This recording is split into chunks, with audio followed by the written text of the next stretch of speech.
This episode of the Party Loaded podcast is proudly sponsored by Audible.com. Check out their awesome catalogue of audiobooks with over 180,000 titles to choose from. And be sure to grab a free audiobook on us and support the show by visiting audibletrial.com/endgame. Let's party.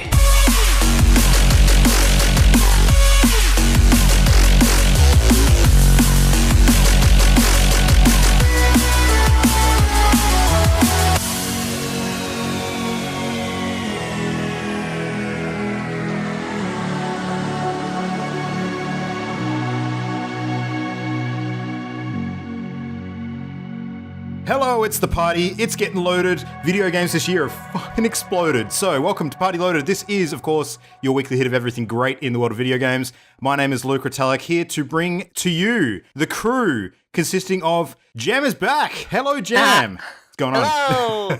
I'm back. I'm still slightly dying of plague, but I'm back. That's it. We'll squeeze the life out of you for the first part of the show, and then we'll see what happens. Yeah, then I'm going to have to probably go die in a corner. No, that's cool. We've got some fun stuff to get out of you in the meantime, at least. So, yeah, we've also got Adrian Cheer. Welcome back, Adrian. What's going on? Hello. Thank you. Good to be back. Yeah. We got Mr. Game Dad, Matt Diet. Welcome. Yes, hello, I am also here. You are joining Christian Paulson Brown, bringing up the rear. G'day. Sup. Yeah. Let's dispense with the formalities, talk about some games. I just want to jump straight in tonight because we've got quite a few interesting things on the list. But this week kind of was the big early Anthem launch for people who did the rain dance and, ticked all of the hieroglyphs and worked out how to open the puzzle box and decipher the entry to the game. So, yeah, what's going on with that? Third of the four releases? No. I lost track of that friggin' spreadsheet. Things just got nuts. So, yeah. It's really interesting. Like, a lot of reviewers are struggling right now because, like, technically the game didn't come out until a week after it came out. So, like, when exactly do they post up their first impressions? And there's a day one patch, but the day one patch is a week after the game's been released, and oh my god. Exactly. It's not like it could be embargoed because the game being out kind of prevents that, right? Sure. Yeah, there have been a couple of reviews, so it's definitely not embargoed. Yeah, Metacritic is absent of most data. I think there was only about 8 or 9 sort of notes up there when I looked today. But I mean, listening around the place, everything seems pretty much all over the place. So I'm really keen to hear from Jam and Adrian and Christian. I think you got a little bit of playtime as well. I touched it. I actually logged into Adrian's account on my PC with his permission and just played around a tiny little bit with it. You what? I don't remember giving you. No, I do. Yeah, it's fine. Well, shall I start then? Yeah, go for it. Let's hear about it. Okay. I'm loving it. Warts and all. I've been quite surprised. So I was concerned initially about the whole heading back to Fort Tarsus thing to do your role play, when it's a group combat kind of game, making your friends wait and whatevs. But I've been playing this week, so Ollie, Dave and I picked it up through Access Premiere early.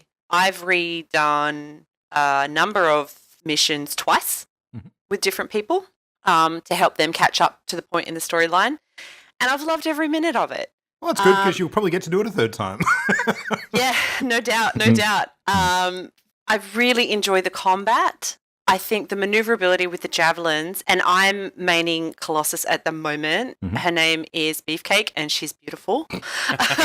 My favorite thing is just shield bashing. I just run in circles amongst the little guys, blocking the big guy's attack while everyone shoots from afar. It's so much fun. I've also tried Storm. I've unlocked the Ranger, but I haven't played it very much.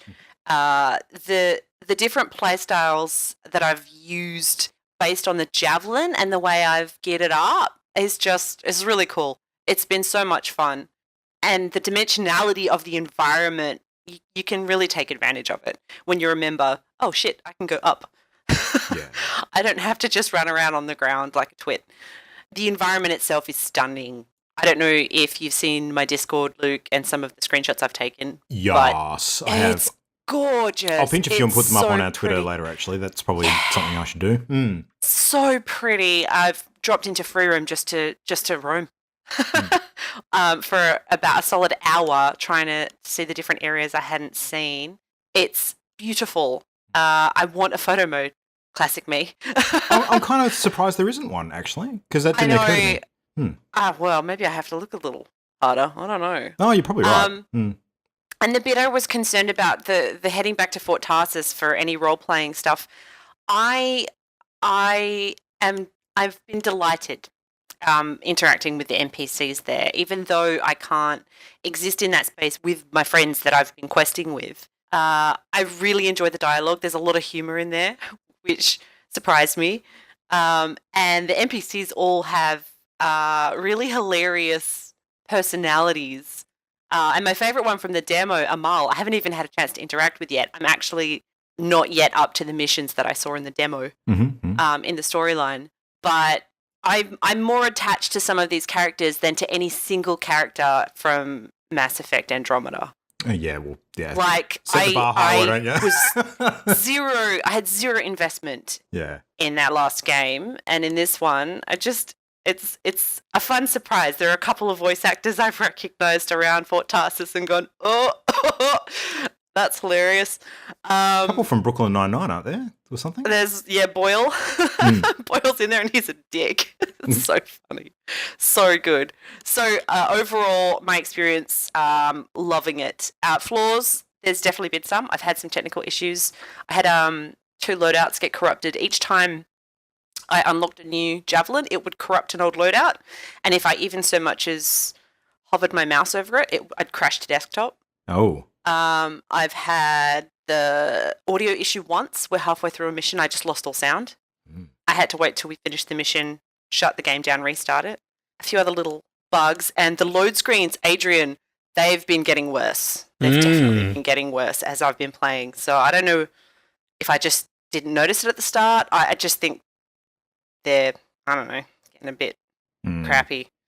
Is that one of the things they mentioned they were going to improve with the day one patch? Yes. Yeah. Okay. So that's definitely on the list. To what degree we don't know yet, but the day one patch list is quite substantial, which is pretty neat.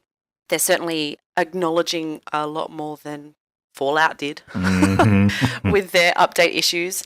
And the other little gripe I have is the mechanics in the missions when you're out and about in the world can feel a bit repetitive.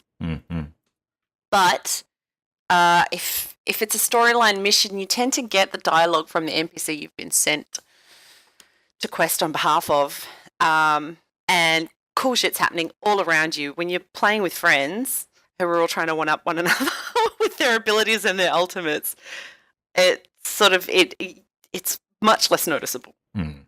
So we still haven't yet managed to get 4 people in a group together at one time, but I think that's where it's going to absolutely shine. Question about the groups and when you go back to Fort Tarsus, because when you finish a mission and you go back to the hub, does that actually break your group? Do you have to regroup after that? Not typically. It did once when Ollie was up to a point in the storyline I'd already been through, and he had a cutscene load after we got back to the fort, and I didn't. So it's a quick fix. It's a couple of clicks and an invite. Right. Okay. To correct, but you walk around. There's a loading bay. I think it's called the loading bay now, where you can load to that instead of the fort generally, and you can see other players there. Okay. It's like a condensed version of Fort Tarsus where you can just really quickly, shop, fix, and relaunch mission. Right. But the strange thing is, the few times I've visited with, while being partied up with people, we haven't loaded into the same instance of the loading bay, which is dumb. Because, I just like to hang out with them and check out their mech in a little more detail, but whatever. Yeah. Interesting. Yeah. All right. Well, Adrian, how was your playthrough? Because you did the same Access Premiere thing to sort of sample the game rather than chilling out the full price. So yeah, I did. Let me start by saying that if you enjoy the game, then no one should be able to take that away from you. Because if you enjoy something, you enjoy something. And who am I to say that you shouldn't enjoy something? Because if you enjoy it, then that's how it is. With that little sort of disclaimer aside, I'm not quite as vitriolic as I was with Fallout 76, but I hate it. I hate Anthem. I think it's crap. And there's lots of reasons why, and half of them aren't to do with the gameplay itself. Half of them are just to do with the way you interact with the game from your machine, whether it be I can only speak from the perspective of having played it on PC. I just find the whole game very sluggish. It takes forever to get into the game. It takes forever to go through your menus. It takes forever to change your settings. Everything just takes such a long time, and I find it really really stifling when the game sort of it seems to be about freedom of movement. Yet anytime you're not actually piloting your javelin, it just feels like you're running in water all the time. At least that's my experience with it on that end. I really hated the interface, and I really hate the loading times. enough so that it was enough to just kill it for me completely. Like, I don't want to, and I timed it. I spent upwards of 4 minutes on a loading screen at one point. Holy shit! Oh God, it's insane. I've not spent that long. Yeah, it's insane, and that's regular. That's not just like occasionally. Do you have an SSD, Jam? Yeah, I have. Yeah, is your game on an SSD? Because I have read that does make it quicker. So perhaps if I was to transfer the files to my SSD, then it might be quicker. But in saying that, I don't have enough space to do that because it's a monster of a game. And my SSD is for my operating system. So there's little things like that. Aside from those things which I think most people can agree are horrible, the gameplay itself, I can totally understand how people would enjoy it. And I did enjoy sort of trying it out and checking out how the javelins work and how their abilities work. And there is some fun in there, but I can't shake the overwhelming feeling that the game is just really empty. And it's not because of the size of the environments. I just felt like there was nothing to do. And I'm sure there's plenty of people that would immediately jump on that and say, oh, well, you're just not far enough into the game yet. But it's kind of like the same sort of opinion I had about Fallout 76, where I shouldn't have to... I feel like as a consumer of a game that of this supposed quality, I shouldn't have to wait for the game to catch up to me to enjoy it. I feel like I should be able to just enjoy the game from the get-go. Whether or not that's me having, high expectations that are unreasonable, I'm not sure. Perhaps that could be the case. But I just haven't... It certainly hasn't grabbed me. Even down to the fact where I actually don't like the flying. I like the idea of the flying, but I don't like the way it controls, where it's that kind of sort of flight simulator style, where like you move your mouse to move in another direction, and then you have to overcompensate and move back the other way. And I totally understand what Luke, you said the other week about how it adds a bit of skill to it. I just think that's a cop out. I think that's crap. I think it should be adjustable. Yeah. Oh, is it? Okay. Well, if that's the case, so then the fly style, I've played on controller and keyboard and mouse, and when I played on keyboard and mouse, I adjusted my sensitivities and the lead delay or whatever it's called to fit how. Because at first, I agree, hated it because I played first on controller. It was much nicer. Yeah. So yeah, I appreciate that. It can feel really sluggish when it's not set up right. Yeah, well, there you go. I mean, so perhaps if I'd gotten in there and changed those settings, I might have enjoyed that more too. But I think the main criticism, and it seems to be echoed online with some of the early reviews I've seen and other people's feedback, is just the repetitive, kind of bland nature of the gameplay. And I can totally understand that playing with other people would alleviate some of that, but I make a prediction that's going to wear thin really quickly. Yeah, that's what I'm worried about. Yeah, and unless they're adding significant content in a short amount of time, I think there's going to be tons of drop off. I think they're just going to have a lot of people sort of bowing out. And I did mention to Christian sort of over chat over the last couple of days that this kind of model of gaming is really kind of bumming me out, where you sign up for a gaming experience. Was it games as a service? I think it was called. Yeah, or ongoing games, or how we want to turn it. Yeah, I'm finding it's a bummer, like especially with something like Anthem, which I was excited for early on, and now getting into it, I'm just kind of disappointed all around. So I've sort of tempered my my vitriol a little for that little mini review, but that's kind of where I sit with it at the moment. I'll say this: I'm very glad that I just paid for the Access Plus membership, and I've already cancelled it. So I'm glad I only forked out that small amount of money instead of paying the full price for the game. So I'm concerned once I've finished the storyline that I'm going to have the same opinion and drop off. In which case, I'll be grateful for having paid the Premier Access too, because it might only cost me $40 as opposed to $100. Yeah, sure. Yeah. And I just have to say that, and this is completely subjective, but I find all the characters, all the dialogue completely bland and boring for me. Like I just find I'm skipping almost every bit of dialogue that comes at me. And every time I walk up to an NPC, it has the option to talk to them. And I am like, am I going to want to do this? And then whenever I start up a conversation, I immediately regret it. And I'm like, shit. And I just We're the exact opposite. Yeah, I'm doing my old Mass Effect thing where I'm on the Normandy and I'm checking every nook and cranny for someone who wants to talk to me so I can progress. And let it be noted that I'm a huge Mass Effect fan. Like and I love deep dialogue games. Like Divinity 2, I sunk hours into that and exhausted every dialogue tree and loved reading all the dialogue. I don't know. I feel like this game is just that's it. That's where I'll leave it. That's all I've got to say on it. I suspect that people, from a BioWare fan perspective, people who are familiar with Mass Effect might have a harder time with this game because of the standard that's already set in their mind with previous BioWare titles.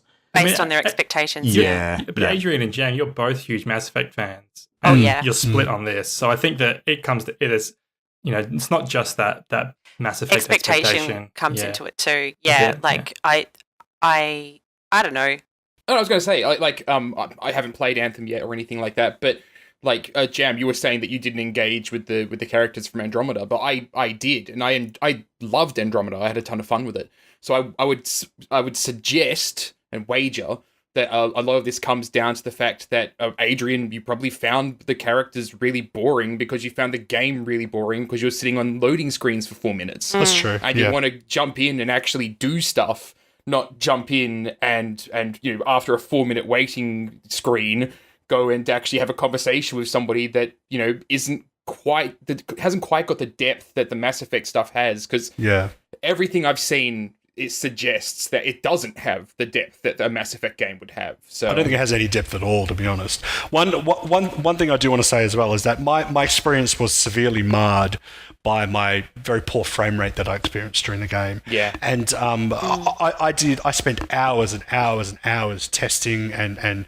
changing settings on my graphics card in the game. I did everything possible to try and maximize the amount of frames I could get out of it. I even overclocked my graphics card, which I hadn't done yet. And I just found the best I could get was dropping to sort of 45 frames per second in a combat. And for a game that sort of epitomizes freedom of movement, I found that that frame rate drop just really pulled me out of it and really marred the experience. So a lot of my discontent does stem from that. So there's probably about 50% of my dissatisfaction with the game comes down to my actual rig and not the game itself. So that should be a point that's made as well. That being said, you have described some actual design choices made that have impacted your view as well. So I think it's fair to say that it's not just your localized, hardware or settings or anything like that. There's some stuff there to talk to. So yeah, interesting. Yeah, I think you guys both kind of represent what the internet at large seems to be saying. It's all over the freaking place. Just for my quick thoughts from the sort of half an hour I played, I agree with a lot of what Adrian said from what I've seen. In particular, I hate the UI design so much. Oh my god, it's so bad. The menus are sluggish and over-designed in a really unintuitive way, where different menus place things in different corners of the screen, and there's no consistency. There are menus where you have to back out of a menu to start a mission, but then go to a different mission if you want to change the mode or whatever. It's just really kind of scattershot and sluggish, and that puts me off a lot. The actual core gameplay when you're in your Javelin flying around, I really enjoyed that. The game looks beautiful, played great, but it feels to me like as a games as a service that's just getting started, it's basically just like a proof of concept.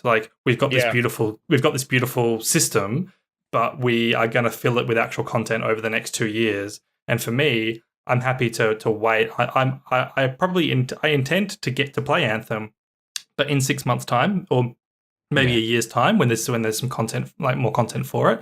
And I feel no FOMO for this game. I'm not everyone's playing it. Oh, I got to play it. So I'm happy to wait. I made an analogy with Adrian last night that is kind of sums up how I feel a lot of the time about these sorts of games, because there are people like yourself, Jam, who the social aspect of it, and our friend Simo as well, that seems to be a huge part of it. and I said that it's like having kind of crappy pizza with all your mates, where the food is kind of average, but you're all having a great time chatting because you're all together, at a games night or something, eating your crappy pizza. Whereas I prefer to like go to a restaurant and order like a high quality meal that is exactly what I want, and I'll just sit there and I can eat it by myself and just enjoy this delicious meal. But there's I don't have any friends there doing it with me, but that's how I prefer. So. No, that's fair. I've played with Ollie and with Dave, and they love it as much as I do. We're all hooked. So we're curious to see whether Division 2 is going to pull us away or not. I think like it's really interesting from an outsider's perspective, and just kind of watching the how the game's been reacted to and everything, and seeing content in it, because like as a game dev, I find that if I kind of squint my eyes, I can see a lot of similarities with how Destiny 1 was when it first came out. Oh, yeah. Because like I'm getting this Definitely. real genuine impression that they went and made this incredible world. Like it's almost like, you know, their artists had a few spare months, and so their artists just went ham on this incredible environment, but then they weren't sure what to put in it. And that's how it just kind of ended out. Like the thing I've heard from a couple of reviewers is that there's like 4 story missions that last like 30 minutes each, and you end up repeating them a lot. It's like the game just lacks content. Like there's this incredibly gorgeous world that they've put so much detail into, and nothing in it. Yeah, I agree. And Christian made a really good point the other night when I was talking to him as well, is that when you launch off the platform and go out into free roam, there's nothing to find. Like there's no sense of exploration when you're going around, because as you're flying through, you know, caverns and water and whatnot, I found myself, mainly because I was trying to test my frame rate, I found myself looking for stuff and just finding nothing. And I'm like, where is, you know, the mysterious thing in the distance that draws me in? And then I explore it and it starts a quest. It's just like an empty map with a couple of spots where you fight dudes, and that's kind of all I could find. Public events and some, yeah. And I just you know, wasn't drawn in by that. But I totally agree with what you're saying. With maybe in 6 months to a year's time, and to go with Christian's analogy, you know, it's nice. I agree. It's totally cool to have like a crappy pizza with a bunch of mates, and it's nice to go to a restaurant and have a really nice meal. But I would also like to go out to a really nice restaurant with some good friends and all have a really nice meal. Yeah, and definitely. Maybe that's expecting too much, but I feel like that's achievable. And I feel like if games stop being made where they're just designed to be, you know, put out on the market as soon as possible so we can start raking in money, then maybe we could have something that we could all enjoy from the get-go. But who knows? Like you say, perhaps in 6 months to a year's time, that's what it'll be, and I'll jump in and I'll love it. But right now, it's too underdeveloped for me. Yeah. Well, I'm the kind of guy that likes to go out to a really fancy restaurant with friends and then order the crappy pizza. So I don't know where I fit in. I don't know what kind of game that analogy is. I've got no idea. I just like pizza. Yeah. All right. Well, I'd like to talk about something sort of following the theme of recent weeks. We've been talking a bit about Apex Legends, and you know, I think I mentioned last week when we were chatting about it that was, you know, absolutely my new favorite battle royale. I think Christian echoed that as well. You know, given that both of us aren't massive battle royale fans, that still sort of makes a statement. I got to say that being my favorite battle royale lasted all of 2 weeks, because there is a new contender to the throne, and its name is Tetris 99, and it is fucking incredible. So you guys need to check this out. This game is incredibly fun. Convince me. All right, so Tetris 99. It is battle royale in the sense that it's you versus 99 other players. It's none of the usual sort of first-person shooter stuff, obviously, because it's freaking Tetris. But the way it works is it's basically bundled with the Nintendo online service. So if you basically are part of that service, you can download it for free, just like all the other titles they have. The first thing I loved about this is, just like Apex, it dropped out of freaking nowhere. So it was cool. You know, it was a cool launch that got you a bit excited. But actually diving in and playing it, man, it is fun. It's basically regular Tetris with a few tweaks to match the sort of 99 player environment. You can actually see all of your opponents, like all 99 of the opponents, on the same screen, because it's got like miniaturized versions of their screens to the side of your main sort of Tetris well. But it's done in such a way that, you know, because you're looking at blocks, you don't actually need to see the detail. You just need to roughly see how full they are on their wells. To sort of understand where you're at. And the way that it works is that you basically can target a player And you can do it by flicking the thumbsticks over to target someone who most recently targeted you, or you can target someone who is got the most badges, more on that in a sec, or someone who's in the lead. There's various different ways you can target it, or you can just use the touch controls if you're undocked, which is the way I was playing, so I preferred it undocked. And then basically, as you complete lines, you fill up that person's well. So the thing that you want to do, I mean, I started off playing this game just playing Tetris. Like, I just, didn't want to engage in any of the extracurricular sort of battle royale stuff. I just wanted to get good Tetris in and see how I went. So my very first game, I placed 11th, which was actually pretty decent. And that was me just playing Tetris and not doing any of the other crap. Now, as soon as I started doing the other crap and as soon as other people started wising up to the other things you could do, it got a lot freaking harder. So the idea is you're trying to knock other players out. Like, you actually, when someone is about to fill up and die, if you can actually ship lines that you complete over to them and knock them out in the process, you earn badges as a result, which are kind of like little power-ups for the purpose of the game. And those badges have different functions, but what they often do is they increase the power of when you complete lines. So normally if you complete like a Tetris, you get 4 lines out and you ship them over to an opponent. With a badge power-up, that could actually turn out to be you ship 6 lines over from a completed Tetris, and maybe you send 8 lines over from a completed Tetris if you powered up enough.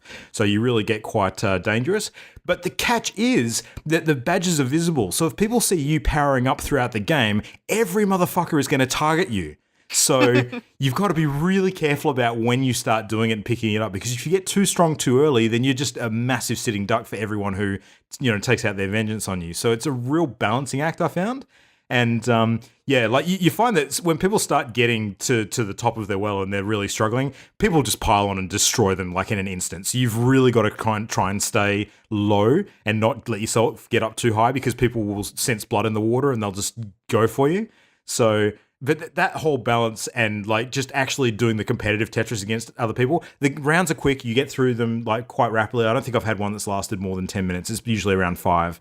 But because it's that rapid repeat and it's Tetris and the Battle Royale stuff really adds a fun dimension to it, and it's hard, and people are a lot better at Tetris than I thought they were. It's just so much fun. I love it. It's just addictive as hell. My best finish was a 4th place last night, and I felt pretty damn good about that because, man, it's hard. So, but yeah, I just highly recommend it. It's simple. Obviously, it's not got the depth of an Apex Legends or something like that, but for Tetris, it's pretty top tier. So, yeah. I don't know, man. Tetris over the last, 18 months, Tetris is back, baby. That's all I'm going to say. It's remarkably screenshotable. Yeah. Like, I've seen some screenshots floating around the web that I didn't quite understand until I did a bit of reading about how the game works. Yeah. And it's like, you have those 99 little tiny panes of other people's screens. And whenever they are doing an attack on you, it draws a line out to your screen. Yeah, so you can see who's targeting you. Yeah. Yeah. There was a screenshot that's been going around the web that has been getting a lot of laughs that has 70 of the 99 people all attacking the person that's playing. Oh, and wow. so it's just all these lines just pointing at them, and it's got the text what did I do wrong? It's great. Yeah. So, I don't have much more to say than that. I think it's definitely worth a look. But the other thing I'll quickly talk about as well is I got into playing some Metro Exodus this week, because that just launched last Friday. And it's my first experience with any of the Metro games. I know that Ollie was a big fan previously, and he's spoken at length about the last couple of Metros. So this was me diving in fresh, and I'm really enjoying it. I didn't know what quite to expect, but what I've actually ended up with, surprisingly enough, it actually feels like a bit of a cross between the new Wolfenstein games and Fallout. In a way, not Fallout 76, like actual mainline Fallout, like Fallout 4 kind of thing. And I say that because the gameplay in terms of the moving and the shooting and stuff feels like Fallout without the VAT system. The nature of the narrative kind of feels a bit like Wolfenstein, with the way that you are interacting with other human characters and sort of building out the narrative that way. And some of the sort of environments and stuff are very detailed, sort of, like a bit of mix of the two. I'd say it probably feels more like Wolfenstein than Fallout, but the one thing it doesn't have that Wolfenstein does is the humor element. And I think that is actually a really obvious contrast, and why I will always prefer Wolfenstein to this. This one really leans into the post-apocalyptic sort of, fear factor thing where you're basically trying to survive and there's threat around every corner, and they play the suspense game because whenever you're moving underground, like, things are dark and light is a constant factor. You have to conserve your torch batteries and stuff like that. But it's very much a survival game too, where you need to conserve ammo. Like, you never have enough ammo. You always are feeling like you're at a disadvantage in a fight because if you just unload on something, then you're going to die the next time you face something.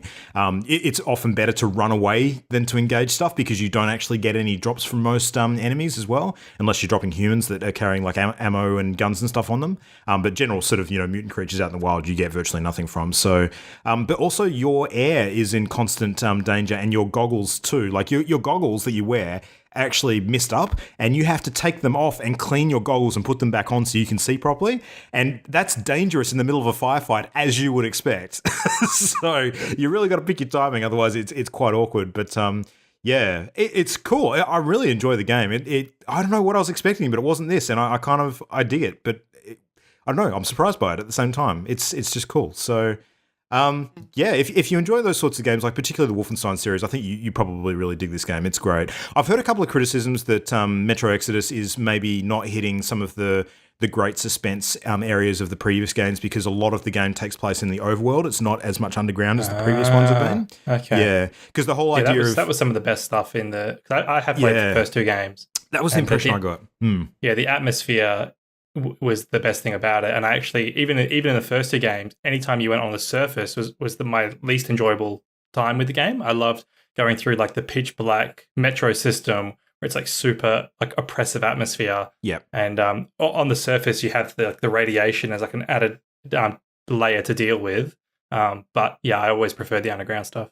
I think I do too. The above ground stuff is fine, and there are some sort of open worldy areas, kind of similar to they had. I don't know if Christian, you might identify with this. 'Cause I think you may be one of the only one of us besides me that played at the Uncharted Lost Legacy. How they had that one open area that was kind of like an open world zone, but the rest of the game was pretty much on rails. Oh, I didn't play that actually. That was the standalone DLC. I played it. You did. Yeah. Oh, so Matt, all right, I picked go. the wrong person. All right, so Matt, you understand what I'm talking about when I say that area. Like that wasn't typical of the entire game. It was kind of just one part of it. I feel like Metro's the same, where it's got some sections that are open world like that to a point, but the rest of the game is largely on rails to follow sort of the direction that you're traveling. A lot of the game takes place on a train, which is kind of cool.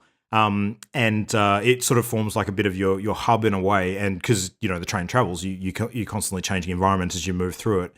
But I don't know. It's definitely, you can tell when you're underground and things really ramp up, and it is noticeably different and cooler, I think. But the setting's great. Like it's post-apocalyptic Russia. Like your main character's name is Artyom, and he doesn't tend to talk a lot. Like he's not like a BJ Blazkowicz where he's like a very vocal protagonist. Like he doesn't talk at all. The other characters interact with him, but the rest of the supporting cast are cool. So yeah, I don't know. I would recommend it still. I think it's just different to what I thought it would be. Is all. So yeah. Anyway, I've talked long enough. Let's quickly get some stuff in from other people. So brief Assassin's Creed update. Anything new, Matt or Christian? What's going on there? It's still good. Still good. Cool. It's great. Tick box. I've not, the only thing I've done a lot more of recently while playing it is a lot more of the ship battles, which I actually really enjoy. Like, there's a surprising amount of strategy, and it feels like a bit of a dance to it. And it turns out I only learned this in the last couple of hours of playing it, that you can drift essentially your boat, which is amazing, and it makes for some really, really incredible combat maneuvers when it stops you from ending out in a situation where you and another ship are just kind of doing circles around another, where I've kind of learned that, hey, I can just kind of power away and then put the brakes on my boat, figuratively speaking, and suddenly do a really sharp turn and just start letting loose arrows and javelins upon them when they least expect it. And it's like, that's incredibly fun. The point at which I'm in the game at the moment, they actually end up throwing a lot of boats at you at the same time, and it's super challenging, like, combat. It's a lot of fun. Yeah. Can you just parkour onto other boats and just literally go hand to hand on them? Yeah. Yeah. So after you actually defeat another boat, yes, you can board them. And that's where you end up parkouring onto them. But you can't parkour onto them mid-combat, essentially. Like, you have to get them down to, you have to basically defeat them, like, and then you can ram through them, which just destroys their boat. or you can parkour onto their boat, kill all the crew, and then loot their chests that they have on their boats. And it also has the advantage of healing your boat a bit if you do the boarding. Ah. Yep. Mm-hmm. So it like sucks the life out of them, sort of thing. That's cool. It's actually really, really cool. It's a really well designed thing. It's one of those systems that feels like it didn't need to be here, but I'm glad it is. Yeah, no, that's fair. Nice. All right. Well, I'm still looking forward to jumping onto that. Christian, sing us a song of your mech fandom. Yeah. I'll just quickly mention. I played the Deus Ex, Demon X Machina demo that's on Nintendo Switch. This is it's like a kind of like an Armored Core type game. You may have seen it in the recent Direct and a few Directs ago, but it's a little disappointing actually, principally because the biggest issue with the game is the frame rate. And there's a lot of stuff happening on the screen at once in this game. It's kind of really chaotic. And in order to track what's happening properly, you really want everything to be smooth. And at the moment, it's just not up to, just kind of unplayably bad in some points with the frame rate. I love the actual customization of the mech. They're like very typical like Japanese mechs, similar to like the design of Xenoblade and Armored Core. So I love the mech designs. I love the customization. I love the music and the setting. But at the moment, from what I've played just in the demo, if they can't fix the frame rate by the full release, I'm not going to get the game because it's awful. Yeah. Oh, it's odd. Like, a lot of people were really raving about the demo online, but what you've just described sounds like how a couple of the games during that demo actually looked. So like the game is great. It's just the performance is really bad. And that's in handheld and docked mode. So yeah, that's a shame. All right, well, Jam, you've been absent for a bit, so I guess we can fill in some extra stuff of what you've been up to lately. So other general things. Real What's quick. going on? Yeah. Loving Apex Legends. I'm glad you guys are also loving it because that ping system is life. Oh my god, it's the best. And I'm slowly getting better at killing people, which is great. Yay! I got 2 hours in on the Division 2 beta. Very pretty. Felt like more of the same of the first game. I think that's another case where once I play through the storyline, I'll be done with it. Probably. Very bullet spongy still, but I'll probably pick it up. And Beat Saber Expert Plus, oh my god. So I nearly killed myself just giving it a try. My lungs need to recover so that I can put some time into it because I love it so much. It was the first time I was just tried to hit a few notes and then stood there going, what the shit? Yeah, it's amazing. Amazing. Seriously considering getting a Rift so that I can, do it a little more accurately. So you can kill yourself even quicker. I mean, definitely. And get all the fun songs. Yeah. Nice. Yeah. Well, you can be part of that test group that actually works out what is and what isn't humanly possible on Steam these days. Yeah. Nice. All right. Well, don't kill yourself, Jam. We'll say night to you now because you got to go and get some rest. But thanks for regaling us with all the tales of what you've been up to. Hopefully, we'll see you back again soon. Ciao. Nice. Bye, Jam. Bye, Jam. All right. Well, with that, we're going to take a very quick pause and head into the gaming news.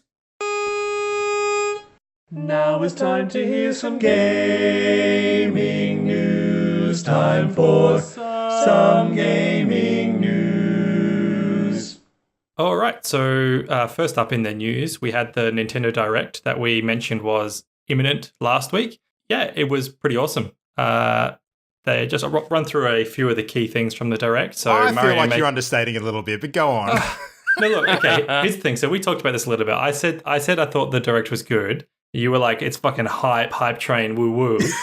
And like, I feel like it's, I really like the Direct, okay? The games are awesome. I guess I don't get that hype for marketing, like really ever. Christian, I'm just giving you shit. It's fine. It was awesome. I know. I just... Yeah, no, it's representative of our different personalities in this kind of thing. I just love to be hyped. You are a lot more realistic about your approach to things, which I appreciate. Let's just agree to disagree on that. love to be hyped implies that you have any other type of reception, Luke. Yeah, that's true. It's just so fun. Anyway, go on. So Mario Maker 2, which is not a straight sort of port of the Wii U Mario Maker. They've added in a whole bunch of stuff from Super Mario 3D World, which is interesting because 3D World is the like isometric view Mario, but they've got some of like the characters and power-ups like the cat suit, and they've adapted them into 2D. And they've added a few things like diagonal slopes, and it'll be really interesting to see how that feels on a Switch without a stylus. It looks like it might be compatible for 2-player setups as well, given that a lot of the artwork has been featuring Mario and Luigi this time instead of just Mario. So that makes a lot of sense. Yeah. I'm actually interested to see, like, I can almost imagine them bundling in a stylus with the game so that you can use it on the Switch screen, because I think it is a lot easier to play Mario Maker with the stylus. Yeah. One of the other big things was the Fire Emblem Three Houses, which is like the big console Fire Emblem game. And they revealed like the story is kind of this Harry Potter-esque thing where there's 3 different nations, and then there's like a school which has a house from each of the nations, and then you as the player can pick which one of the houses you want to become like the teacher of.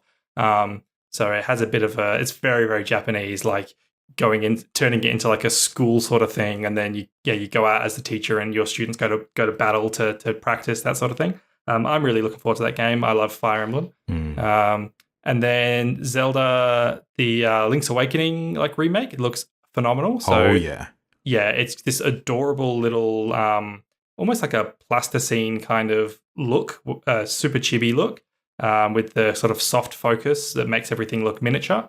And I'm really excited for that game. It actually made me want to go back and play Link's Awakening DX on my 3DS, because that game is awesome. Not to foreshadow our main topic at all, but Link's Awakening for me, bit of a blind spot. Had not played it, so yeah.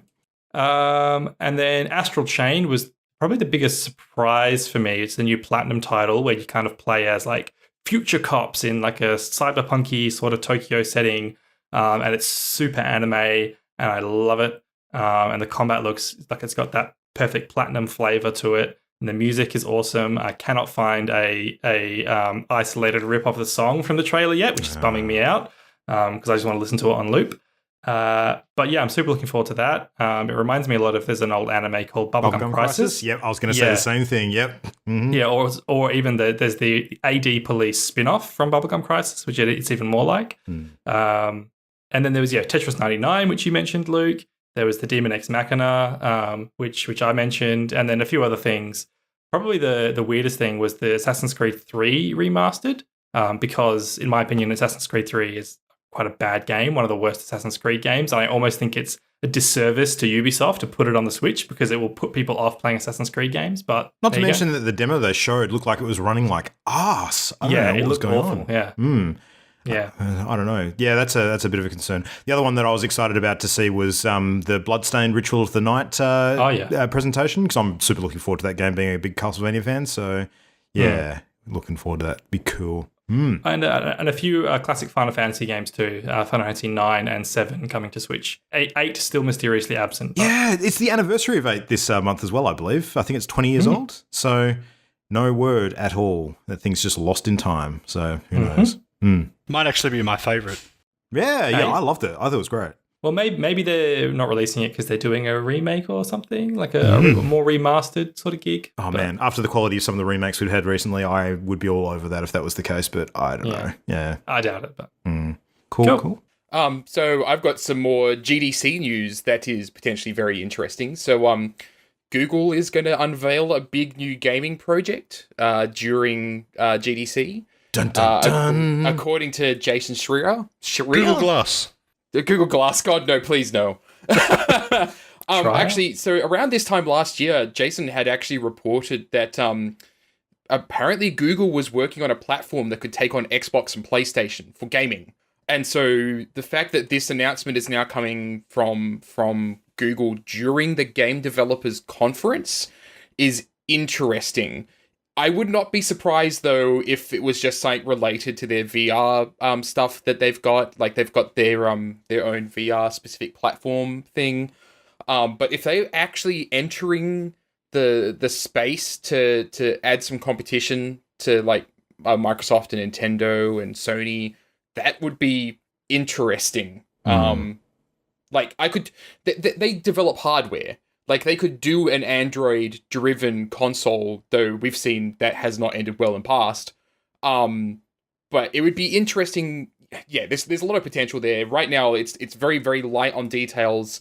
Literally, their announcement is just that all it says is all will be revealed at the Google keynote at the Game Developers Conference at Moscone South in San Francisco. Like, it's very, very limited.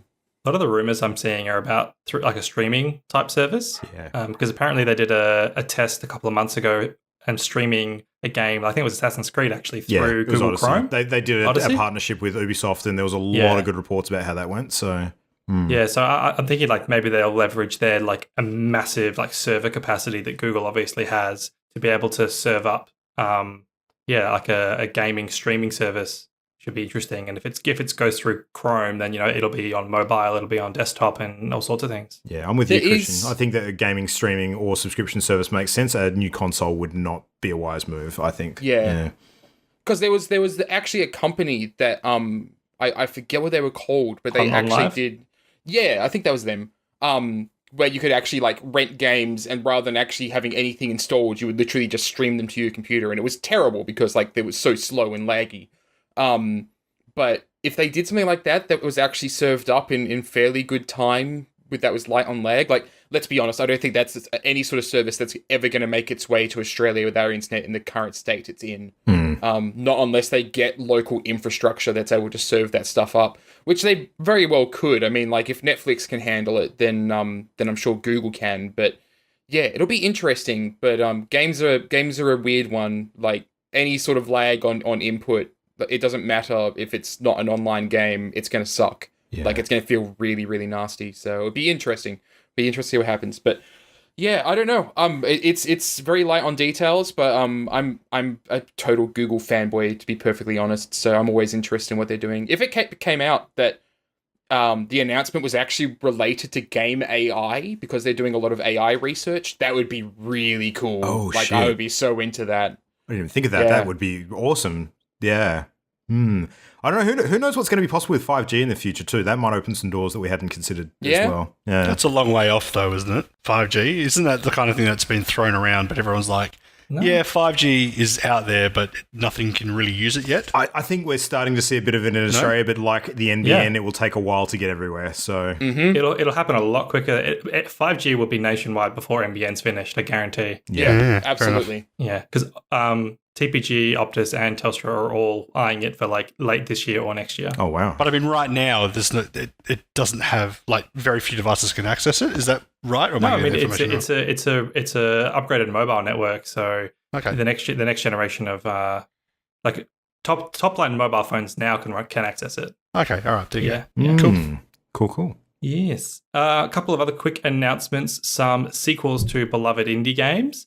We had first was the Silk Song announced by Team Cherry. We talked last week about them teasing some new Hollow Knight something or other. It turns out to be a full sequel, which is awesome, where you play as Hornet, who is like the Duda protagonist, like the kind of secondary character in Hollow Knight.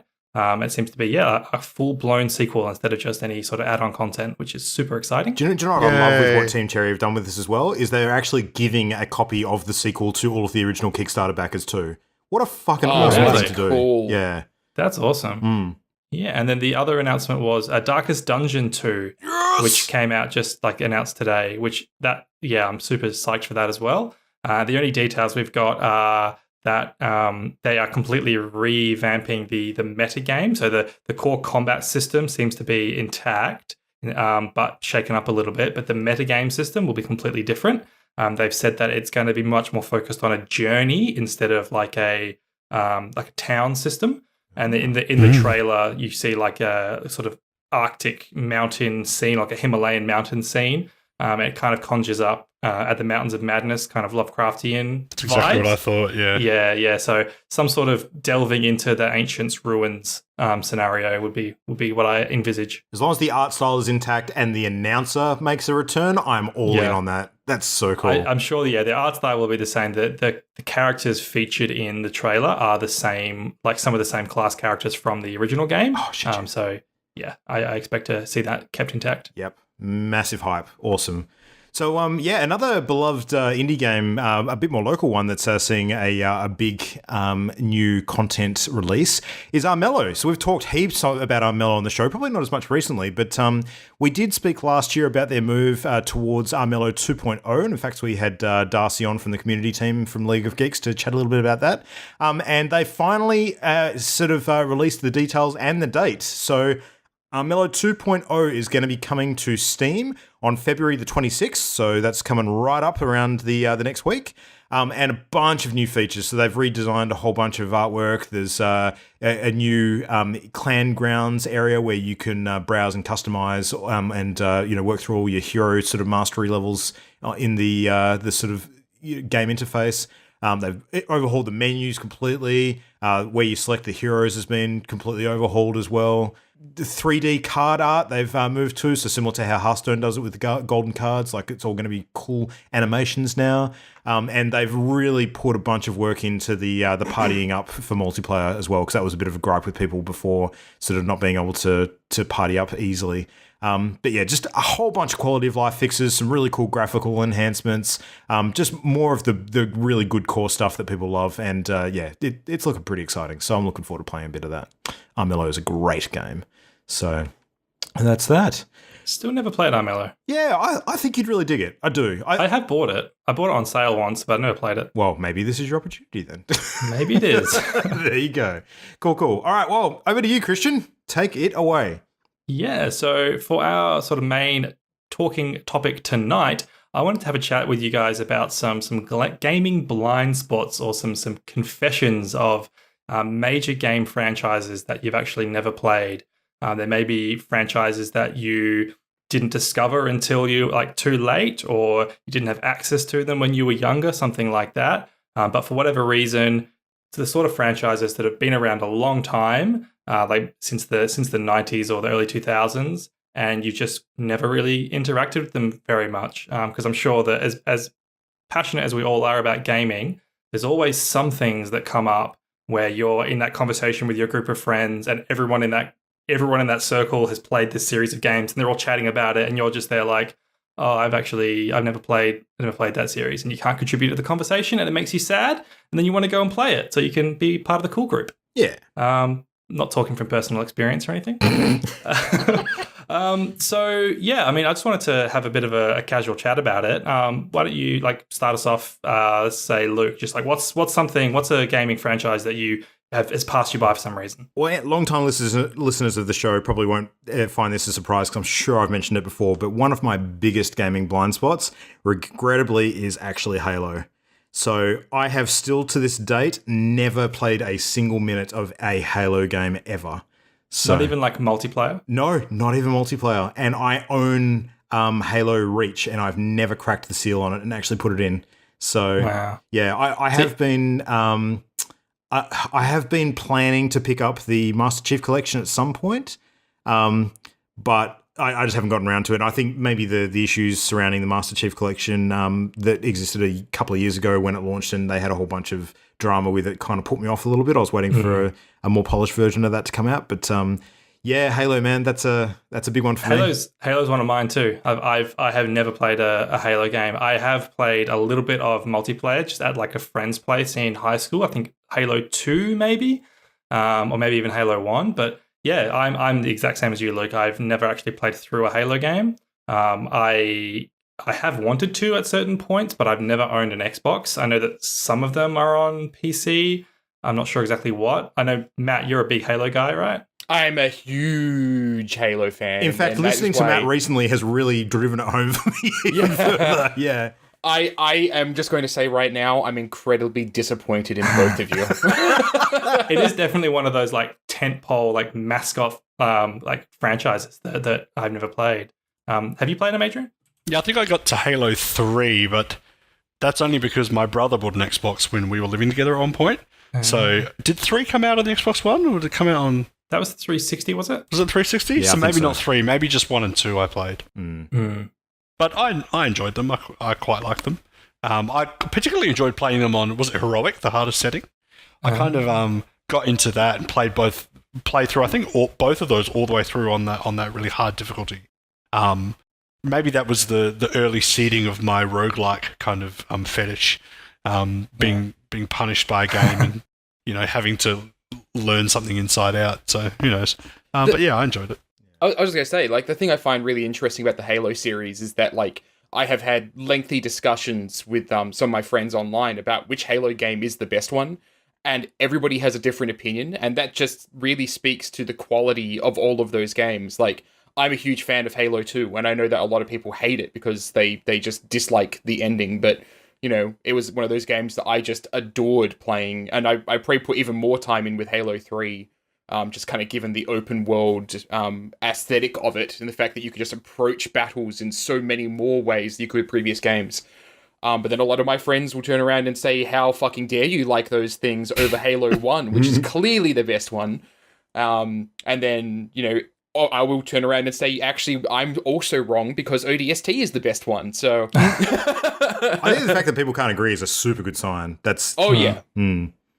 Halo's one of those franchises too where even though I haven't played them, I feel like I've absorbed some of it through osmosis. Like I know what like elites are. I know the battle rifle. I know obviously Master Chief and the music, and I have that sort of just through osmosis, and it does make me actually want to legitimize my knowledge of it by actually playing the games. So Matt, if I wanted to actually play Halo like from the start without an Xbox, can I do that? Yes. So so Halo Combat Evolved and Halo 2 are both available on PC.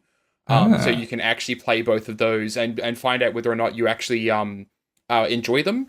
Halo Combat Evolved on PC was actually how Halo got its roots into me. I played it on PC. I loved it so much that I actually convinced my parents to get me an Xbox. And then I bought it on the Xbox, and I played the hell out of it on my Xbox then. And I bought it just ahead of the Halo 2 launch. So, is that can I play like the remastered version from Master Chief Collection, or is it like the OG? It'll be the OG Halo Combat Evolved version. Yeah, get into it. But the resolution will probably be tiny. It'll be like 640 by 480 or something. Oh, okay. There is a huge modding community for the original Halo Combat Evolved on PC. I guarantee that somebody has made a HD mod that will let you at least run it at 1080, at least. That sounds exactly like your kind of thing, Christian. Yeah. I mean, it has to be 2K for me, 1440p. You got to play it with a controller as well. You can't use a mouse. No, you got to play with a controller. I have an Xbox One controller. I use my PC, so I've got that covered. You got to do that, I reckon, as well. I will not be surprised at all if Microsoft makes some announcement this year that they're going to actually release the Master Chief Collection on PC. I would not be surprised by that. Yeah. I reckon that they're going to want to try and get people really involved when Halo Infinite comes around, which I might add, like, the fact that it has Halo 2, Halo 3 era aesthetics makes me so excited. Yeah. I'll go next then. I think this is a franchise that I'm guessing nobody on the podcast has played, and that's Dragon Quest. I have. I was going to mention Dragon Quest. Early Dragon Quest, yeah. Okay, yeah. Because, I mean, Dragon Quest is a major Square Enix JRPG series that's kind of been parallel with Final Fantasy for a lot of its life. And I've played a bunch of Final Fantasy games. I love JRPGs. I love Toriyama, the artist who does Dragon Quest. But I haven't played a single one of them. And yeah, that's definitely something that I intend to do. So, Adrian and Luke, you both have a little bit? Look, I want to. I'll preface it by saying it was so freaking long ago that I really can't tell you anything of use. So we're talking about like decades and decades ago kind of thing. So, because I mean, what's the most recent title? 11 Heroes of an Elusive Age? I think 11. Yeah. Yeah. So, and look, I would have to go back and check that I'm not talking out of my ass and actually referencing the wrong game, but I'm positive that I played one or two Dragon Quest games on SNES back in the day. Yeah. I know the original was called Dragon Warrior in the West. Yeah, that sounds familiar. I'm not sure when it changed. And it's that sort of thing as well where like Dragon Quest 5 is Dragon Warrior 3 and that sort of bullshit like they had with Final Fantasy 2. Definitely, yeah. I suspect that it's a game franchise that's probably changed a lot over the years as well, and it would be pretty unrecognizable for the most part. Yeah. I mean, like slimes, when I think of Dragon Quest, I just think of slimes. Those little blue blob dudes. But But because there have been so many like re-releases on like PS3 and PS4 and even like 3DS, so I kind of don't know which one would be the best one to start with. I think it's that's the kind of franchise that you wouldn't go right back to the start. No. That's kind of too archaic now, and it would take too much time to actually play through them all. But I'm pretty sure that there's probably like a 7 or an 8 that's maybe the good one to start from. But look, who knows? I've listened to a lot of content on reviews for Dragon Quest XI when that came out last year, and from what I've heard, I reckon that might actually be a decent starting place for you, because I don't think it relies on past games too much. I want your opinion on this, everybody. So when I want to jump into a franchise that I haven't played, I like to kind of go back a few games to start. Like I might not go right back to the roots, but I like to go back a little bit. Do you guys do that too, or do you just jump straight into the latest sequel? I like to go back. Like if not right back to the start to start fresh, especially if it's like an RPG series or something that has like story that will carry on from one game to the next. Then I will want to go back to the start. But if it's like if it's a game where there's not really much connectivity between them, like I love Civilization. I'm not going to go and jump back all the way to Civilization 1 to play, True. The most recent one, because it doesn't matter. Like the in-between games don't really matter. But guaranteed there will probably be somebody out there that'll be like, hey, you should actually start on Civilization 4 or Civilization 3 or whatever, because, it's the best game for X number of reasons. And I think you can kind of, in a lot of those cases, you can really kind of follow the community's input on that. Like, where do people think you should start? And kind of get their opinion and then jump back there. Because a lot of people might just turn around and say, hey, don't even fucking bother. Everything before the most recent one was shit and the recent one's great, so just play that. You know what that's like? It's like when you start up a TV series and you start in season 2 because you can't be bothered with season 1 because it's not as good and you already know the characters. Yeah. I mean, like definitely there. I think it's a bit different to TV though, because with TV, a particularly highly narrative series where you jump on late, you've missed big story beats that contextually will impact your experience moving forward from that point. With games, the story is only part of it. It's also about the play experience, and I think that depending on how the game's crafted, it can be quite good at feeding you part of that story as you play that you've missed out on previously. So, I think, Luke, you're speaking from experience there with like the Yakuza series in particular. Yakuza is a really interesting one with that. So, yeah like, I probably am not the best authority on how that goes for new players, because my jump into the Yakuza series was actually when they released Yakuza 0. And because that was a new game, but it was a prequel, I didn't actually need to know anything at all jumping into that. So, but I also think for the same reason, like a lot of people who had familiarity with the Yakuza series would have enjoyed that game more because they would have been able to identify threads and what they were leading to. So it's kind of like a reverse context, if you know what I mean, where that stuff means things to people, but it didn't mean anything to me. So yeah. I think too, like what I like to do if I'm going to jump into a game series I haven't played before, I go back a couple of games because they tend to iterate and refine the formula over the sequels, and I don't like to play the most refined version of the game and then later go back and play the less refined version of the game. But I want to enjoy the whole thing. So like a really good example of that is the Persona series, where Persona 1 and 2, like you were saying, Matt, the community just says don't even bother. But starting from Persona 3, they're all fantastic games, but there's so many quality of life improvements and changes through 3, 4, and 5 that if you just jumped in and played Persona 5 and then went back to 3, it would be a real slog and you wouldn't enjoy it. Whereas if you went 3, 4, 5, then I think you get a better experience out of it. Yeah. Like, sorry, go on, Adrian. No, I agree with that. And it's what I did for Mass Effect. So I remember when Mass Effect 2 first came out. It was yourself and another friend of mine, Christian, who were telling me about Mass Effect, and I remember you saying, "Oh, it's so good. You got to play it, and you got to go back to Mass Effect 1." And I remember having Mass Effect 2 ready to play, and then going back and playing through Mass Effect 1. The only risk I find with that is I've done it for a couple of other game franchises as well, and I find I tend to rush through the first one because I know the better version is like right there ready for me to play. So I tend to sort of skip optional content when I'm just playing catch up. But otherwise, I tend to do the same thing as you guys. I usually try to go back and find the most recent version that is modern enough to not be frustrating and jump in there. Yeah, some games have a natural jumping on point though, where they have like completion of arcs, and it makes sense to kind of jump in at that point. So, like, if I was going to recommend someone, actually, this is probably a bad example because it's very hard to find them given that they're on past consoles now.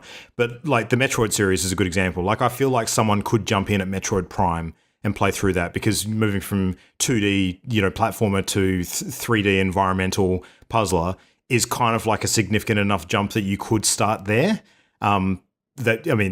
Yeah, I would still recommend they play all of them, obviously. But Metroid's a weird series too, because while there has been like a continual story through the series, it's never been that relevant to enjoyment of the game. It's kind of more for the fans, where you can piece out all the timeline all together and understand A leads to B leads to C. But I don't think it's really like that in your face with the story. So throughout the Prime series, it definitely is. But yeah, prior to that, not as much. I would agree. Yeah. I would say some of the ones that come to mind for me are Grand Theft Auto. I haven't played a single Grand Theft Auto game apart from the original back on the PS1, which obviously was very different because that was the top-down, old-style one. I remember playing in London. Was it? Oh, I didn't even know that. Yeah. Yeah, I remember playing a little bit of that, and I've never played a GTA game since then, and I have no interest in playing it at all. Assassin's Creed, I think I played half an hour of the very first Assassin's Creed and then never touched any of it again. Yeah, we had an interesting experience with that, Adrian, because I did. Assassin's Creed was a gaming blind spot for me. I jumped into the series just before 3 was coming out. So 1, 2, Brotherhood and Revelations were already out. And I played through all of them from the start to prepare myself for 3. And I remember encouraging Adrian to give it a shot too, because I really enjoyed it. But the end, I remember you, at least, I think you tried like 2 as well for a tiny little bit. Did I? Maybe I did. I don't remember. I think you tried 2 a tiny bit, but it didn't like land on grab you. me. And it's definitely, But I can totally understand that, because knowing your personal taste as well, I think that franchise, at least at that point, just wasn't for you. So yeah, I don't want to play it. I can't think of. From what little I know about the more recent titles as well, I look at them and I'm like, bleh. Yeah. I'm not really that keen. I get the same. There's probably a common thread here with like GTA, Assassin's Creed, Red Dead Redemption. I can't quite articulate it, but there's some kind of common elements there that turn me off. I don't know what it is. They're very big games. That might be part of it. Like, it's a huge investment to actually get the most out of it because of the size. Is it the setting? Is it the kind of real world settings? Yeah, it might be the real world settings. The fact that because I play video games to go into like a crazy fantasy sci-fi world. I think that might be it, Christian. They seem a bit historical to me. Yeah, which is what I love about them. Yeah, Assassin's Creed in particular. Makes sense. But for me, it just makes me want to vomit. I'm not. Like when I think about those games, it's like, why don't I just eat 2 pieces of bread with nothing in the middle? That's what comes to mind with that kind of game. Well, as something like Warframe or Darkest Dungeon or Hollow Knight, something really aesthetic that's kind of off the wall, that kind of grabs my attention more. I think the best game that maybe sums up my crazy personality is probably Sunset Overdrive, because when I saw that came out, I was like, I want to play that. But that's probably the exact kind of person that they were trying to attract in the first place. Yeah. What's your history with Assassin's Creed, Matt and Luke? Oh, geez. Assassin's Creed, I played the hell out of the first one. I remember finishing the game and then actually going back and trying to complete a lot of the secrets. And I remember getting started on collecting all those damn feathers and then being like, why the hell am I doing this? What am I doing with my life? And I played through the Assassin's Creed games until Brotherhood. I think it was Brotherhood I finished, and then there was another Assassin's Creed game afterwards, which maybe Revelations. Yeah, maybe I can't remember, but it was the one where like bomb crafting suddenly became Revelations. Revelations. I bounced off Revelations so hard. Like I played this a little bit of it, and I'm like, wow, this is incredibly boring, and I fell off. And literally have not played an Assassin's Creed game again until Odyssey. Just recently. But I enjoyed the games beforehand. Like I'm a huge fan of those stealth games, as you can see from the fact that Hitman 2 was my game of the year last year. Like I love those stealth games. And it feels like it's where Assassin's Creed has ended up now is just kind of a natural growth of that franchise, which is really, really cool. But yeah, I wouldn't say it's one of my favorite franchises, but I definitely had a lot of fun with it when I was younger. Yeah, technically Assassin's Creed could be a bit of a blind spot for me, but because I've played a total of half of one Assassin's Creed game, and that's not including Odyssey that I just recently purchased and haven't actually loaded up yet. So, and the half that I played was Black Flag. So I own Black Flag, and I've played about half of that. That definitely sounds like a blind spot to me, Luke. Yeah. But the reason why I haven't really considered it as much of a blind spot is because I have absorbed so much fucking knowledge of the Assassin's Creed series, primarily from Jam and her brother. So I've seen like her brother in particular, like way back in the day. I got to observe him playing Assassin's Creed 1 and 2 quite a bit at their place, and I definitely got a sense of what the game was about and how it played, and even some of the strategy around the multiplayer aspect of 2 at the time. And like, I've spoken heaps about it. I know about a lot of the Ezio sort of story and the sort of, the overarching sort of future plot behind what's going on with the series. And I feel like I've kind of known enough to understand that it's not something that's ever greatly attracted me until Black Flag. Like the pirate stuff in Black Flag really hooked me in, pun intended. And I really enjoyed that. But it hasn't been until Origins and Odyssey that I've actually given a shit again. So yeah. But those two are very, very interesting to me. So I'm looking forward to loading up Odyssey soon. I'm feeling a little pressured at the moment actually, because I kind of want to be part of that conversation with you two currently, but I'm just not ready yet because I've got some other really cool shit on my plate right now. So it's tough. I feel no such pressure. Yeah. That thing I mentioned before about like refinement over time, like that's so much the case in Assassin's Creed, like night and day from like the first 5 games to the last 2 games. Whereas, I wouldn't recommend somebody goes back and starts from the early Assassin's Creed games anymore. No, particularly not a Nintendo Switch by the look of it. No. I just thought of another one that I've never really been into is Warcraft. I don't think I've ever played any of the original Warcraft games. Oh wow! Yeah, not one of them. And I've played it. I had a stint back in maybe 10 or so years ago where I played a bit of World of Warcraft, and I got a character up to maybe level 60 or something. But I didn't know anything about the game. I had no idea about the lore or anything that was going on. And I remember thinking that if it was something that I'd known about back in the days of Warcraft 1, 2, 3, then I'd probably be quite into it. It's the kind of thing, if we're talking about blind spots where it's something that you've always kind of had an inkling for, I have a feeling I would really like the World of Warcraft lore had I been, involved from the get-go in the original games. But yeah, I'd never played them. You understand Warhammer though, so you kind of get Warcraft just by osmosis through that. Well, yeah, I mean, I'm sure there's a lot of crossover there and a lot of borrowed themes and whatnot, but yeah. Yeah, I get it though.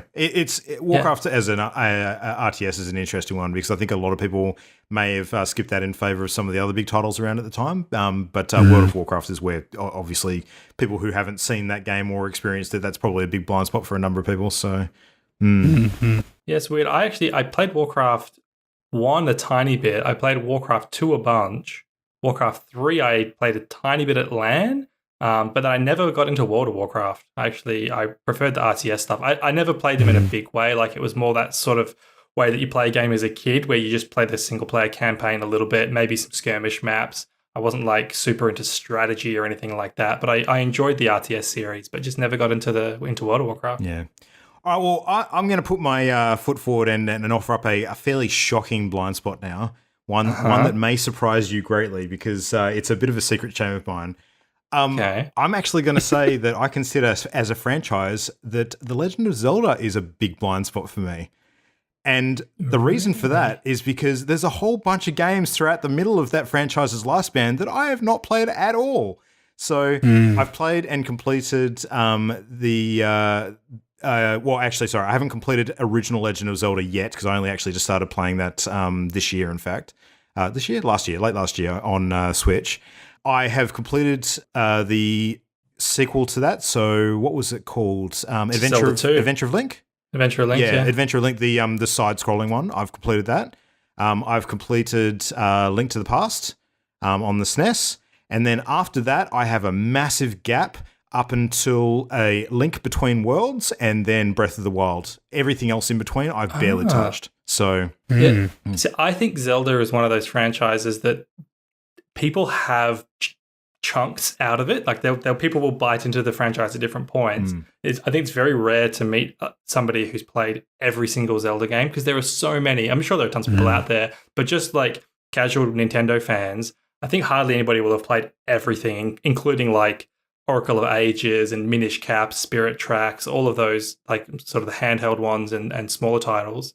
There's so many Zelda games that I don't shame you too much, Luke, because I mean, I haven't played Zelda 2. I haven't completed the original. I haven't played those handheld ones. I played like Ocarina, Twilight Princess, Skyward Sword, but there's definitely huge blind spots for me too with Zelda. But I think that I've played enough to consider myself a legit Zelda fan, and I would say you're allowed to as well. Like you can call yourself a Zelda fan. I kind of, it's weird. I kind of do feel like I'm a legit Zelda fan because I still know enough about the other games to kind of. And honestly, my son's played a bunch of them too, so I've kind of gotten to enjoy parts of them through him, which is just a weird position to be in.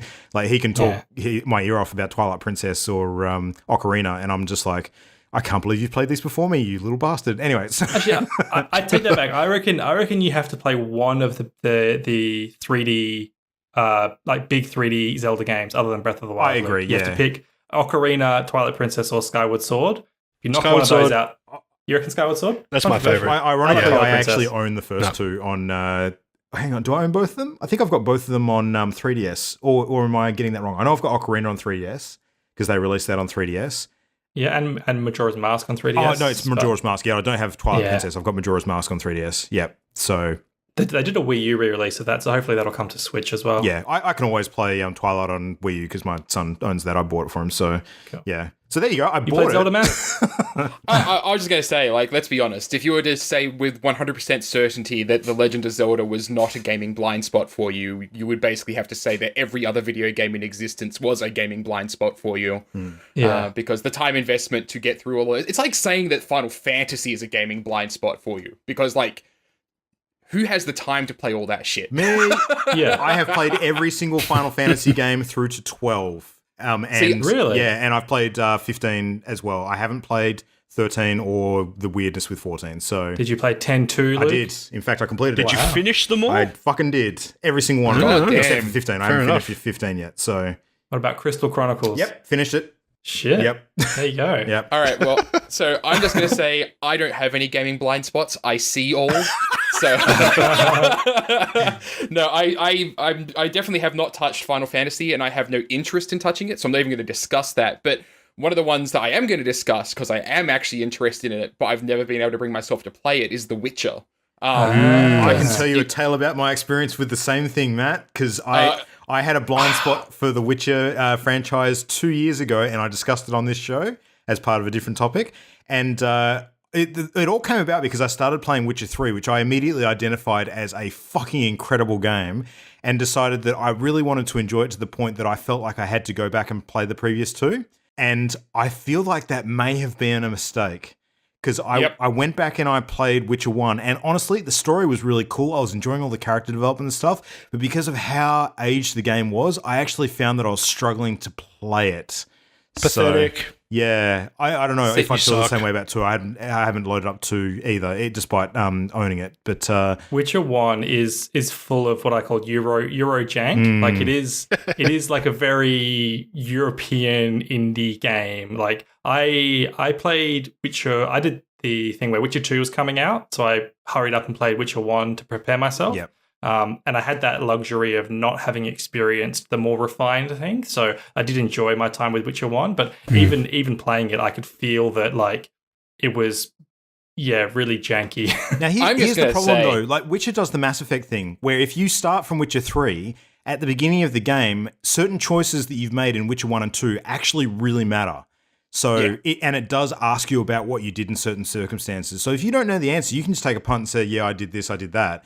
But I really felt like knowing what that meant was important enough to go back and play those games. So I don't know, Matt, your mileage may differ, but for me, I was doing it as a means to play Witcher 3, and I feel that was probably the wrong way to go. Like my goal ended up being so far away that I kind of burned out on it, if that makes sense. Yeah. Yeah. I actually picked up The Witcher 1 when it first came out, and I bounced off so hard. Like, I fucking hated it. I did not even finish the first section of the game. I hated it that much. And it's just one of those things where, like, I know now how much of an RPG fan I am, but it was only a couple of years ago that I picked up The Witcher 1 again and tried again, and again I couldn't get through the first level without going and just saying, I hate this game. I cannot stand it. But I've seen all these people just talking about how much they love it. I think, quite frankly, it's one of those games where I think that I would have fun with it, but I always really adored the customization of, like, Mass Effect and being able to build up your own character, where Witcher reminds me a lot more of kind of your JRPG type game where you're playing somebody else, like you're playing a predefined character and just kind of deciding how they act in certain situations. And I think that's part of my problem with The Witcher, even though it's one of those games where I can be really interested in it from an outsider's perspective, but I just cannot bring myself to play it. Like, I just can't do it. I can't do it. I was just going to say, I got quite a few way through Witcher 3 as well before I sort of turned around and decided to restart the franchise from the beginning. Like, I finished the entire first area in Witcher 3 and I got right into the second area, which is the infamous Bloody Baron questline, which everyone raves about. And at that point, I came to the realization that this game could actually be a top 10 for me. It is that good. Like, I was enjoying it that much, and I didn't want to sully that enjoyment by not having played the previous two. So I kind of fucked myself. Yeah, one of my friends, Kelly, has basically said to me, look, if I want to play the Witcher series, do not even bother with Witcher 1. Go download a save file that somebody else has created with the decisions you would have made, and then just start from 2. I agree at this point. Yeah. Maybe I'll go back. So were you going to say something, Adrian? No, I was just going to echo your feelings on The Witcher, and I did the exact same thing as you, Christian, where I, in anticipation of Witcher 2, went back and played the first one. But I'm really glad I did. I just feel like it made me appreciate the series more, even though, and even now, I would still recommend doing that. I think if you can look past the sort of datedness of the game and you can just kind of enjoy it, I feel like the narrative was strong enough that kept me engaged. But I definitely felt it was worth it, just so I could say that I played it, that I am like a Witcher fan and not just jumping on in the middle. Whether or not that matters to other people, I don't know, but I particularly enjoyed doing that. I really enjoyed it too. Like, I could probably happily go back and play The Witcher 1 again now myself, but I can totally understand people in Matt's position who do bounce off it. Even The Witcher 2 and 3, a very common criticism I hear from people is they don't like the way it feels to control. And I can totally understand that. Yeah. And I think that is a roadblock for people too. But it's just not something that bothered me. So I'm going to jump straight in and go on to another one, and it's going to be kind of interesting. So one of my other blind spots is the good Fallout games. So is that 1, 2, and is there like a side quel as well? I'm specifically talking about 1 and 2. New Vegas I played the shit out of, but yeah, 1 and 2 are the ones that I actually own 1 and 2, I think, somewhere. I think I might have them on Steam. And it's one of those things where I just bought them while they were on sale and then never actually played them. But I'm saying it right here and right now, I'm going to stream those at some point this year and play awesome. 1 and 2, because I've been watching a lot of videos by H Bomber Guy. He's been talking about where he talked about the design and just how shit Fallout 3 was, which kind of echoed a lot of my feelings when I played Fallout 3. That was my entry into the Fallout games, and I finished New Vegas before I finished Fallout 3. I hated it that much. But it's been really interesting, hearing him talking about that, and with Outer Worlds coming, and the guys that designed Fallout 1 and 2 being a big part of that, I kind of want to go back and experience those games. And I'm a huge fan of isometric RPGs. Like, I adore them. So even though I know it's going to be clunky UI and everything, I am actually very much looking forward to going playing Fallout 1 and 2 in particular. Yeah, I'm really glad you said that you're planning on streaming that at some point, because one of the things I was hoping to do with this topic is to lock everybody in to playing one of their blind spot games by the end of the year. Oh yeah. So so you've got Fallout lockdown. Now I'm going to mention a blind spot for me, which is going to be the franchise that I want to catch up on. Not entirely because there are too many entries in this, but enough to be legitimate with it, and that is Castlevania. Fuck yes. Yeah. So I love side-scrolling games. I love Metroid games. I love everything about Castlevania, but I've never played it. Like I know in my heart that I enjoy those games, but I've never played them. I as a kid, I remember not even really not knowing that Castlevania existed for some reason. I think I saw like some preview for Castlevania 64 in a magazine, and that might have been like the first time I ever saw what Castlevania was. And I've always felt that like I missed out as a kid, but just from not being exposed to it. And especially with backing Bloodstained, which is like a spiritual successor to Castlevania, I feel like in order to talk about Bloodstained, I need to like play Castlevania games. So yeah, that's definitely a big blind spot for me. Would you like me to make a recommendation as to the 3 that you should hit? Definitely. All right. Number 1. I know Symphony, obviously. Yeah, well, that's the one you should finish on. So Castlevania 4, Super Castlevania, that's what I would start with. So that's the one. If you've got a mini SNES, you'll be able to play it on that. So that's reasonably easy to get hold of. Then I would play Rondo next, Rondo of Blood. Reason being is because that leads directly into Symphony of the Night, and that's really where it's at. So if you're going to hit 3, I'd hit those 3 personally.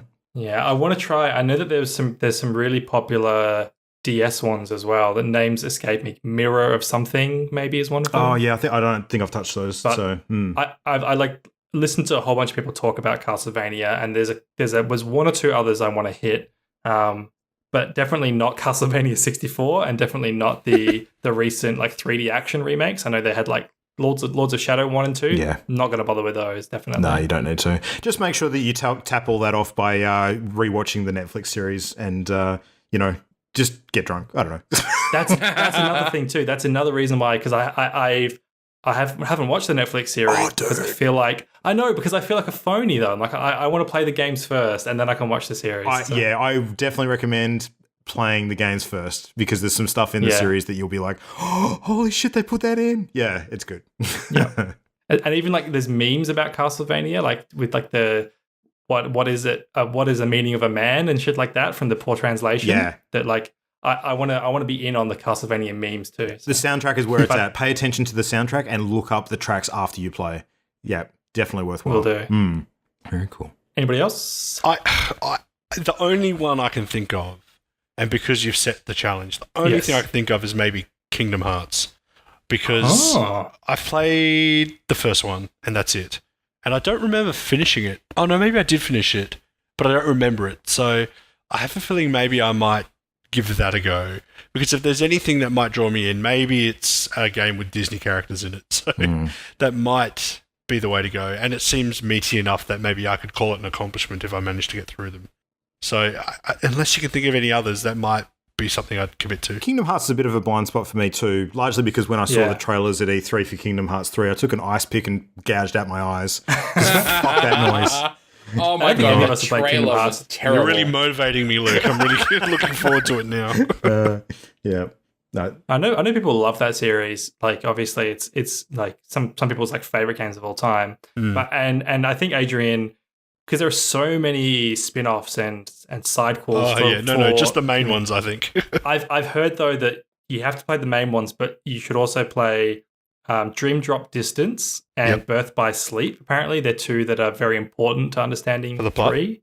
Okay, but just who knows? Yeah, we'll see. It's so convoluted. It's super convoluted. It just seems ridiculous to me. I cannot ever be interested in playing those games.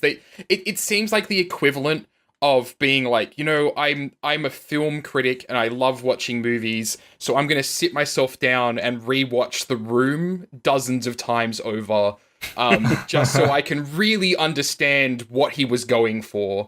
And it's like it's just the gaming equivalent of a B movie, because even when you watch the delivery of the lines, it's kind of stilted. Like there's big gaps in conversations that's really weird. And at this point, like a lot of people are like, it's totally a decision by the developers to leave that in. It's a choice that this is what Kingdom Hearts characters talk like. And it's just so weird to me. I need to recommend everybody, you guys and everybody listening, check out the latest video by Mega64 is one of the guys out on the street that dressed up as like a Kingdom Hearts nerd, just trying to explain the lore to random people on the street. And the whole thing was because he was saying that like when you try and explain Kingdom Hearts, you sound like a rambling homeless person. Like you sound like a crazy person on the street. So he's just out there just to random people going, oh, there's the heartless, but the heartless are not the same as the nobodies, and you need to have a true heart to become a nobody, but then you split into a heartless, and everyone's just like steering well clear of him and just like, yeah, it's hilarious and super, super cringy, but in that exquisite way. So watch that video. Mm-hmm. All right, well, that's completely turned me off Kingdom Hearts. Anyone got something else I can try instead?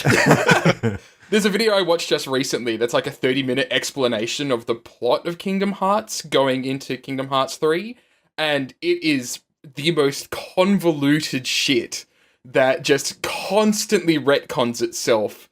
I don't think it's the sort of game, like, unless you are a hyper fan, you can't play it for the story. You just can't. Because it feels like you need to be sitting there with a freaking Kingdom Hearts thesaurus to understand what the fuck they're talking about. All right, so I've got Castlevania, Matt's got Fallout, Adrian's got Kingdom Hearts, but maybe we've scared him onto something else. Maybe not. Luke, what's your blind spot you're going to erase? Well, the one that I've got to commit to, I feel, is playing Halo Reach or Master Chief Collection, or cracking into one of those key Zelda titles. So Matt, if he's going to play Halo, which ones does he need to be legit? I was actually going to mention this earlier because Halo fans will have an opinion that's very much like super Star Wars nerds about how you should watch the original, how you should watch the movies, right? Like what order you should watch them in. I think that Reach is a good one to actually start on because there is an Easter egg in there that you'll appreciate more if you've actually played the other games. But quite honestly, the fact of the matter is that you can play Reach and then go into 1 because Reach takes place beforehand. Oh. And you... Yeah. Reach is a prequel to all of them, basically. That's good to know. And it's got completely unrelated characters and it introduces a whole bunch of concepts, and it's just an excellent game. And if you play Reach and then start playing 1 and bounce off of 1, you'll still have had a really, really good time because Reach is an excellent game. It's one of my favorites in the series, which, quite honestly, it's like this cluster of which ones are my favorites, and then Halo Combat Evolved sitting off to the side because I don't like it that much. Yeah. But yeah, I would absolutely say start off with Reach if you want to play the side stories that aren't related to the Chief. But if you want to play the stories related to the Chief, then start off with 1 and go into 2 and then go into 3 and play 1 on like normal or easy just to get through the storyline. If you really like it, you might find you do. Then totally put it on a higher difficulty or whatever. But I think 2 and 3 is where the Master Chief story kind of picks up its stride and becomes much more interesting. Do not bother with the more recent 343 ones unless you're a huge hyper fan. If so, okay, here's your Halo playing order for anybody that's listening. So if you want to play it in chronological order, you start off with Reach, you go into Halo 1, you play Halo 2, but then you stop halfway through and you go to Halo ODST. Really? Jesus. Yes, because Halo ODST actually takes place midway through Halo 2. It's completely different characters. Yeah. But it does, like, in chronological order, it does take place halfway through Halo 2. Okay. And then go and play 3.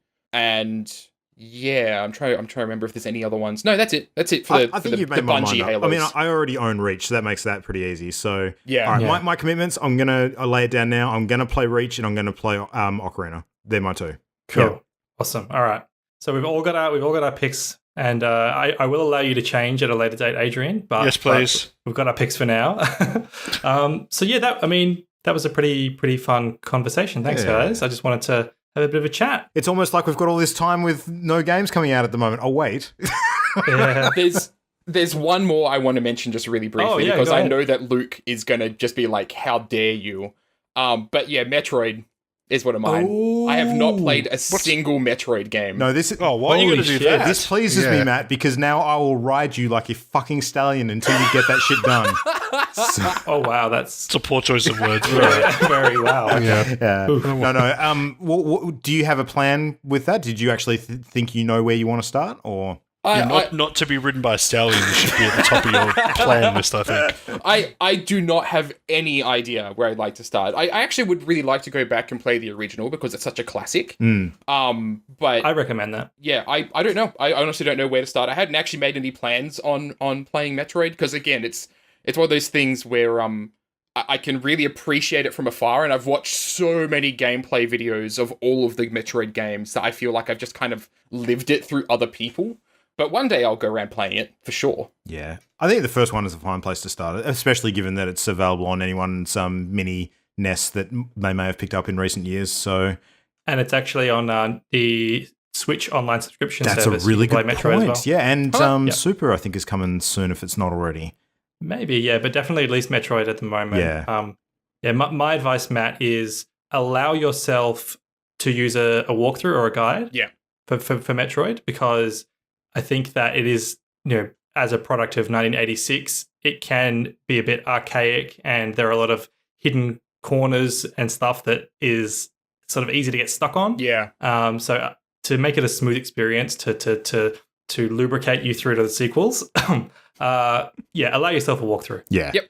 I'll keep that in mind. Absolutely. And highly recommend playing that before Super. And, I mean, you really want to get to Super. That's kind of where, I mean, you've heard me rave about that game enough times, but a lot of the stuff that happens in Super references things from the original, so it's worth playing the original first, I feel. Super Metroid is one of the few games that I would describe as perfect. Yeah. I think Super Metroid is a perfect game. Huh.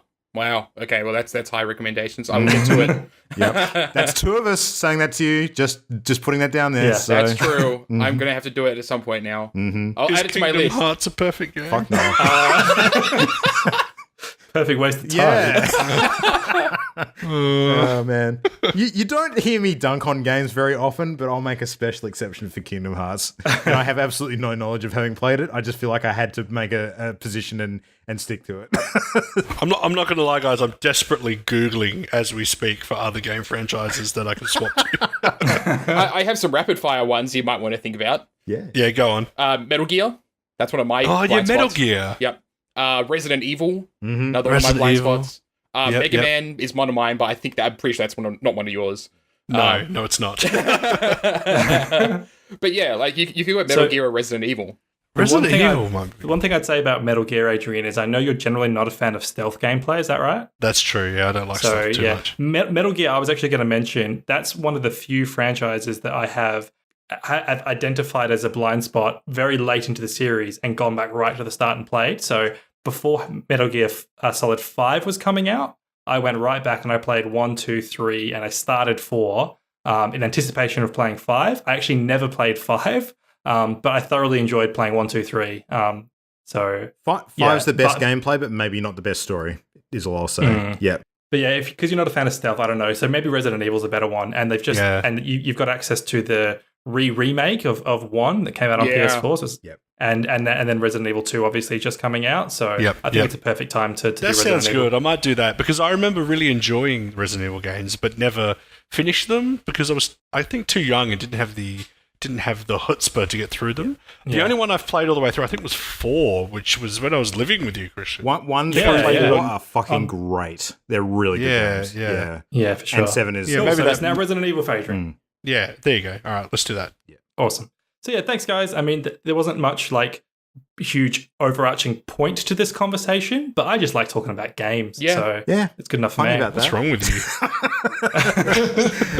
Why would you come on a video game podcast to talk about video games? I know. Weird. Jesus. No, we had a good mix tonight. We had some super new stuff up front and then some not so new stuff up back. So I think we've done our due diligence tonight. We've covered the spectrum. So and don't think Jam is getting away with this as well. We're going to lock her in. Yeah, we're going to get her one that she can That's finish true. off too. I can tell you one of Jam's games right now is the Yakuza series, and she's mentioned that before. Yeah, cool. So, yeah, I might have to get her to commit to playing Kiwami or Zero at some point this year. We'll see how we go. So, yes. All right. Well, anyway, let's wrap things up because we're over time, but for good cause. I think we've had a great chat tonight.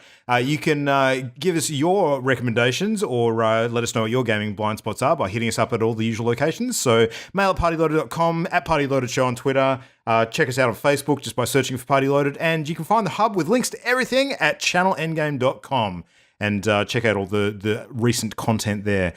So, yeah, looking forward to sharing some details of maybe some upcoming Twitch screens. If we're going to stream some of this stuff, that would be a cool thing to do. Matt, you mentioned you're keen on doing that with the early Fallouts. So, you could turn it into a stream series. Yeah. Absolutely. Yeah. Why don't we do that, actually? Why don't we commit to a set schedule of X number of episodes, and we all sort of have a chance to jump in and do our playthroughs. Well, let's nut out the details later. That sounds good. Yeah. All right. Sounds good. All right. We'll talk about that offline. Thanks, everybody, for listening. Bye-bye. Good night. Good night. Good night. The Party Loaded podcast is a Channel Endgame production. For this and more great gaming content, bookmark channelendgame.com.